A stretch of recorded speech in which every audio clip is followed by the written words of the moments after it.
So the first thing I would like you to take home from this little presentation is that if you say yes to renewables, you also need to think about grids. And there's a variety of reasons for this. From an operational aspect, one of the main reasons is that most of the renewables are variable. The sun doesn't shine all the time, the wind doesn't blow all the time. If you have an integrated system integrated by a grid, you can smooth out the variable generation. So when the wind blows somewhere but the sun doesn't shine somewhere else, you can transport the electricity from one place to another. Also from an operational perspective, in places where you've been quite successful in establishing renewable plants, you have a high concentration of these plants, and you always will have rapidly changing weather patterns, and that causes very rapid changes in generation. Steep increase, steep decrease.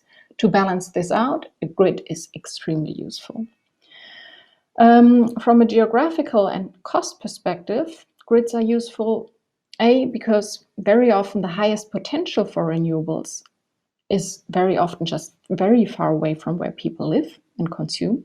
The easiest example is offshore wind. And also generally it's cheaper to produce renewables away from human settlements, simply because in the middle of nowhere it's cheaper to build a large plant than in the middle of a city. Open parenthesis, I don't want to say that decentralized small-scale generation isn't important. It is as well, but the large plants are also important. And then to transport the electricity, you need to have grids. So grids are a key tool to balance and a key tool to really make best use of the generating capacity that you have. Second thing I really would like you to understand is that scenarios are fundamental in figuring out future infrastructure needs. What you see here is a super simplified scheme of how you actually identify grid investment needs. So what you start with is a so-called storyline that describes in a qualitative way what type of generation and what type of consumption you foresee for a certain point in time in the future. Very often this is done with a 10-year horizon. This qualitative storyline is then converted into a quantitative scenario. So figures that describe when and where supply and demand are going to be, the costs of technologies, their efficiencies, aspects like this. All this data is then put into a market model, which I'm simplifying, but what it does, it finds the most cost-optimal way to bring existing supply and demand together. If this is the demand, which generation sites will be the cheapest one to provide the electricity? And then finally, what the grid model does is it looks whether there are actually grids to transport the generated electricity from the cheapest supply side to where the demand is. And if there is not enough grid capacity, it says, bottleneck, you need to build something. There is a couple of good reasons to get these scenarios right, even though admittedly scenarios are never fully right. They just describe possible different futures. But still, they are important to have a good decision basis on how the future may look and what the implications of this are. So why do you want to have good scenarios? You want to increase legitimacy for what in the end you try to build. Very often, big power line projects lead to massive opposition. And if then you don't have a good story why this investment is needed, it's not going to get easier for you. You want to give certainty to investors. They need to decide on the basis of something solid where they put their money. From a societal perspective, you want to make sure the money is being put into the right assets, as in you want to avoid stranded investments or also fossil lock-in. You want to optimize spatial and natural resources. You don't want to build a power line which is not needed because space is scarce, it's a nature impact and all of this. Scenarios help you to understand how a market and regulatory framework has to be adjusted to provide a level playing field for the new generation technologies and other actors that will be needed to make all of this happen. And also, it indeed takes quite a long time to realize a new power line. So indeed, you rather want to get things right from the beginning. The last thing I want to share with you is why it is so important to bring different proficiencies at the table to build a solid scenario. And this here just shows a few of the questions that you need to think through when you develop a scenario, as in how are we travel, Are we going to travel for work and leisure in the future? How will we live? Will buildings still be smart? Is there new technologies that we want to make use of? How efficient will they be? Are they actually desirable? Where will the energy come from? How much do we produce domestically? What will be imported? To which extent can we rely on biofuels? And so on, and so on, and so on. So the scenario exercise should be a multi-stakeholder exercise. And this is what I wanted to share with you. Hope it was interesting for you. Thanks a lot.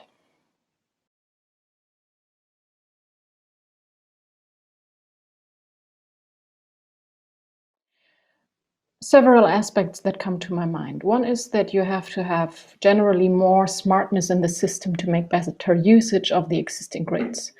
That means on the one side that you, for example, need to have better weather forecasting tools. Variable renewables are not unpredictable, but they are variable and you need to deal with this.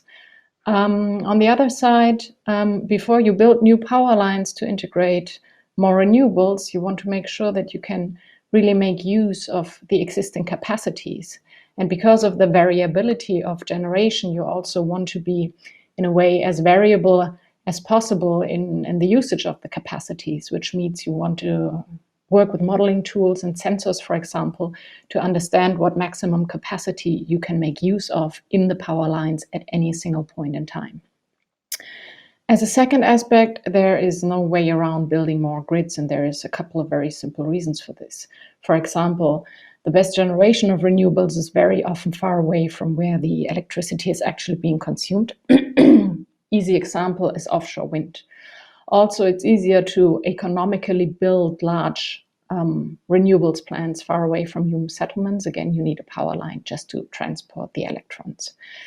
And then as an additional aspect, if you connect further away geographical areas and regions, you are able to use grids to balance out different weather patterns, generally balance out different generation profiles. So from this perspective, grids can also be extremely useful to always keep in balance demand and supply, which simply because of physics always have to be balanced to avoid a blackout. And then finally, let's call it better integration of different elements of the system. So for example, we need to find a much better way of coordination between the transmission and the distribution level. In the past, usually the electrons would simply flow from the transmission to the distribution level. In the future, this is partially going to be different. And we are not where we need to be yet in sorting this new way of the different levels of collaborating. Under better integration, I also think of, for example, that heat and transport are going to be electrified, that renewable electricity will be used to produce hydrogen for where it's most needed, and all of this needs grid infrastructure to deal with. I think I'll leave it there. There would be more things to tell, but for the moment, I think this is enough.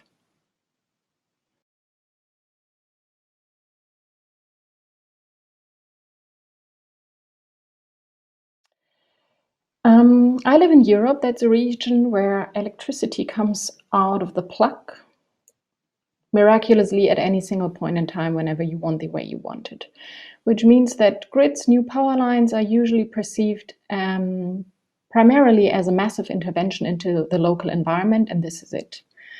In the context of climate change, there is a lot of societal awareness and positiveness that electricity itself has to come from different sources, and renewables are in a way popular. There's also problems with renewable generation sites, but renewables are positively received. No one thinks about grids. And I think one important thing to do is to capacity building about the enabling role of grids in the renewables expansion.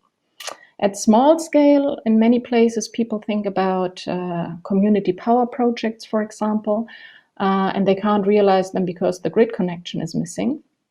At larger scale, from a system perspective, from an economical perspective, there is other good reasons, but I just answered a similar question right before this one, so I'm not going to go into the details of this. I think we also have to recognize when it comes to popularity that very often power lines do not have any tangible benefit but these direct local impacts. In this context, things like community compensation schemes and creating local benefits can help a lot. There is case studies, there is best practices. My organization has done a bit of work on this. But it's not as widespread yet as it should be, indeed. It is also important to mention, and many people are not aware of it, that grid expansion and nature protection can be reconciled very well if you plan things properly, if you do spatial planning properly, if you respect concerns of people about the landscapes that are dearest to them, for example. And actually, in the best case, from a nature protection perspective, power line corridors can enhance biodiversity. If you apply something which is called integrated vegetation management, you can increase biodiversity, you can connect habitats. So there's pretty cool things that you can do with grid corridors, and these are perhaps really good reasons for what you would actually call popularity.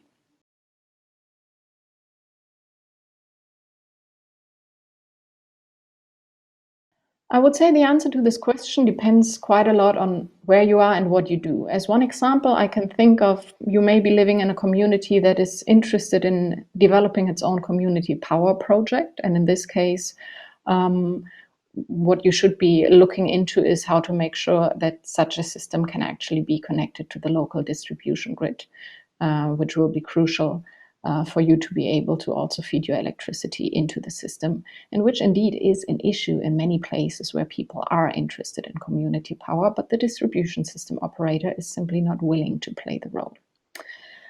If you look at this question more from the perspective of the entire grid system in a region or a country, in some places of the world, grid operators, so the guys that operate and sometimes also build the power lines, publish so-called grid development plans and invite stakeholders to provide feedback on whether they think what is being planned is plausible. So they usually work with some scenarios that make assumptions on how consumption and generation is going to change in the future, and on the basis of this identify investment needs.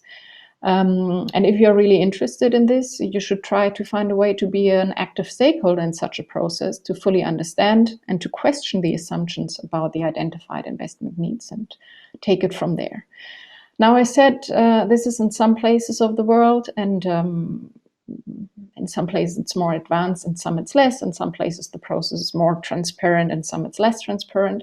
And the reality is, in many places there is no such process whatsoever. Someone's responsible of these things and responsible of deciding what is being built when and where, but you may not find out anything about this at all because there is no public and stakeholder process.